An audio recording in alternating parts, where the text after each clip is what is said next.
Started with love. Started with love. I remember the first time I ran away from Tron. Now I can't run away from him. And when he got to me, I grabbed him and picked him up and pet him. He's like, oh, what's that? I kind of like that. Set him down. We was in the parking lot. Took off again. He's like, oh, let me get back over there, boy. And every time I came, I picked him up and I loved him to death. And then slowly but surely.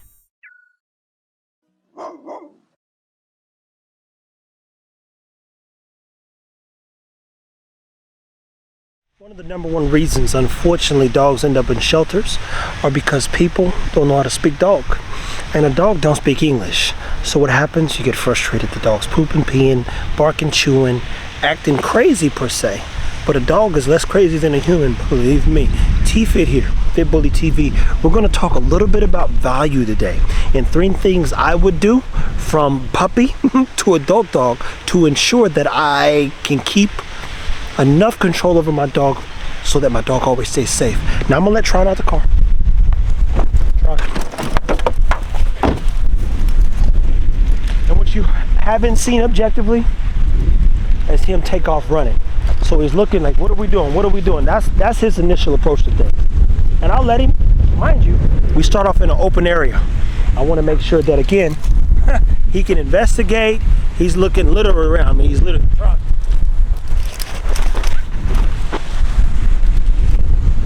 He's looking, and mind you, somebody would let the dog out and start reacting, get real scared. Oh wow, I gotta get this dog. Now I leave the leash on him because maybe somebody walks around, maybe somebody's a little nervous. I put him on a leash and I'll guide him. But as you see, once he investigates, because when we do travel, he knows we're about to do something. He says, okay, what are we doing? And he comes back in and he checks in. When he checks in, good boy, Tron. That's when you chastise him. And him and I, we have a pretty good understanding, so we just go take a walk.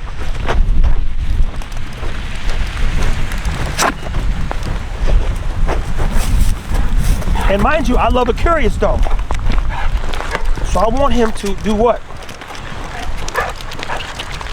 Have a good time. And his time is his time. But again, he's still looking for guidance. So he said, how do I get my dog to even walk off leash like this? Well, I don't feel he's gonna run away. I know some people be like, bro, if I let my dog off the leash, he's gone. Your dog don't like you. It's that simple. Your dog don't like you. Tron couldn't think of a person he wants to be around more than me, outside of maybe Stan and Jamarcus. And that's because guess what? We all have a good time with them. But here we are on a little light stroll, and not only am I not worried about him running away, he's in such a high-dripping state of like, yo, what are we doing? What are we doing? What are we doing? Because I set the tone early on. I built such a solid routine. Look at it. He's dying to be guided. He's dying to be led. And that in itself is an extensive process. And there's no better leader than myself. I don't have anything for you, man. Let's go. And mind you, again, there's no leash involved. I don't project he's going to run off. I want him to be a little curious and slowly but surely become more sure of himself. And his most valuable thing is in my pocket, just in case. Like if somebody came out with their dog, I got the ball. Ball, he's like, huh? He don't care about nothing going on this earth. You grab a ball. But started with treats. Matter of fact, started with love. Started with love. I remember the first time I ran away from Tron. Now I can't run away from him. And when he got to me, I grabbed him and picked him up and pet him. He's like, oh, what's that? I kind of like that. Set him down. We was in the parking lot. Took off again. He's like, oh, let me get back over there, boy. And every time I came, I picked him up and I loved him to death. And then slowly but surely, brought the ball out, show him how to do a little fetch. He like, oh, I like that ball too. Then couldn't get him off the ball to do a little bite stuff, so he ain't seen no ball for a whole week. All flirt pole, because it's like chasing a ball. And I kept building value, but the most valuable thing was quality time. That's the most valuable asset to all of us realistically. It's quality time and how we spend it. And in this case, because I want to make sure me and Tron have a good long life together, I got to spend quality time with him all the time. So that when we get out to these environments, as you see, I'm not picked up the leash one time. It's a lot going on here. And my man's here, as they would say. He hasn't ran off. I don't have no problem with him going and checking things out. I want him to be curious. But if I say his name or have him, want him to come back, we do have to tighten up his recall. My dogs are not perfect.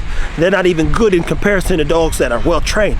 But the things that I've done to get us to this point, so far so good. And nobody's even 2 years old. Next we're gonna do is show you the puppy. But look at Tron here. What's up, man? See that anxiousness? I love it. Because he's looking for guidance. People, listen, take care of your dog. Get out to as many environments as possible. Spend time with your dog. Remember, quality time is the key to building a relationship with your dog. And then establish a strong foundation of beliefs within your program or in your home that are based on good, solid routines and great manners. Manners, slow down, Tron, stop. Do not let him do anything that he shouldn't be doing.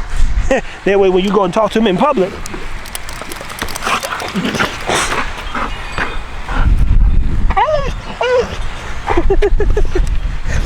the dog understands you. Say, Tron, back here, let's go.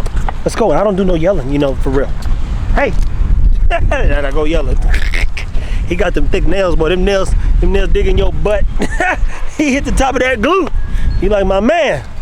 He punched me the other day in the stomach when he jumped up. It was like, I looked up, took a shower, had a scar on my stomach. I'm like, this joker tripping. Oh, man. Come here, dude. Get off me. Here. There you go. There you go. See? Spend time with your dog, people.